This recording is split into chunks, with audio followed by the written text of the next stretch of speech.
Welcome back to Jersey Matters. The opioid epidemic, especially in New Jersey, doesn't seem to be getting any better, to the point where they say if you haven't been affected personally by it, you will soon. Some take potential tragedies and turn them into something positive, like my next guest. Lynda McDonald is a family education workshop facilitator with New Jersey Connect for Recovery. Thank you so much for being here. I really appreciate it. Before we get to that, let's talk about your personal story. What happened? So my son got addicted to drugs when he was about 12 and was arrested. So that was my first journey into addiction and meeting, seeing what the world was about with that. And I tried to work with the court systems at such an early age and get him into a rehab.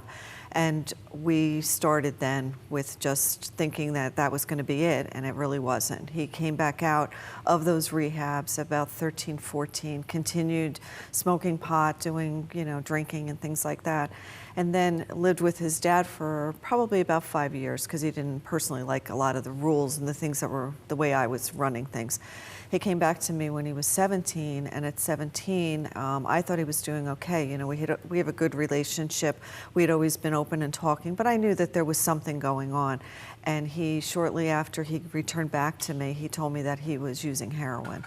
And at that point, the first night I found that out, I literally slept outside his bedroom door. Did you take that moment when he told you that? Because that's unusual. Yeah. For him to tell you that. That's a cry for help. It was, and that's how I felt. I did. I felt like that was a cry for help. So I talked to him, and he just denied, then, well, I am using it, but I'm snorting it. It was all the justifications that at that point I wasn't really sure about. All I knew was heroin to me growing up was death. That's how it was explained to me. It still is. It is. Yeah. And, but that's the first thing I thought was, here's my child, he's telling me this, and he's snorting it, and, this is going to be death. So that night I slept outside his room.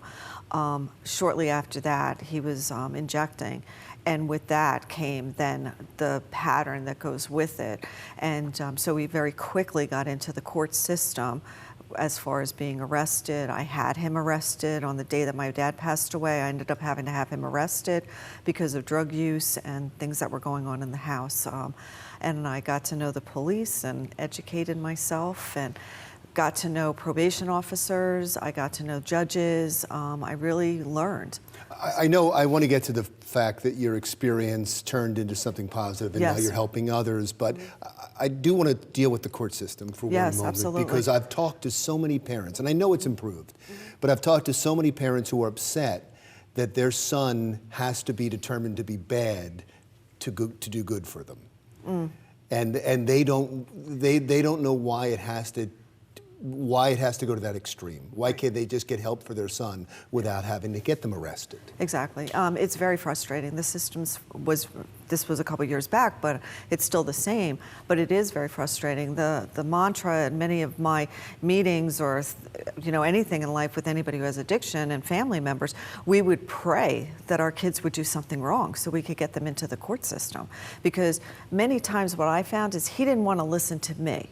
And I wasn't trained enough to really figure out how to talk to him on some levels. So there was a conflict between him and I. So by me getting the court system, I felt at least almost like I had a surrogate parent, because it was me fighting this battle by myself. And they have legal authority too. I mean, they can do things that you're not able to do. Exactly. Quite frankly. And so you're helping other families now. Yes. And so there's people listening that I'm certain there's people listening that were in the same boat you were in, that had the same experiences. What should they do?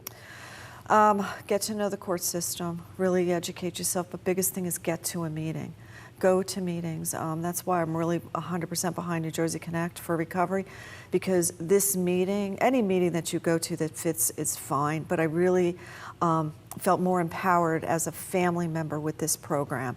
So one, get to a meeting, know they're safe, know you're not the only one, know, yes, you may know other people, but know when you walk in those rooms that those other people are struggling the same way you are.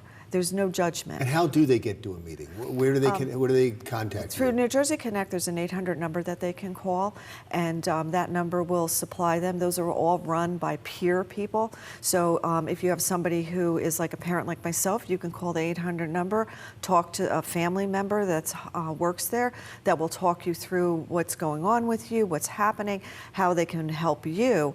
And then if you have a loved one who's also struggling, if they want to, they can call and they'll talk to a peer who's in recovery and guide them in a different direction.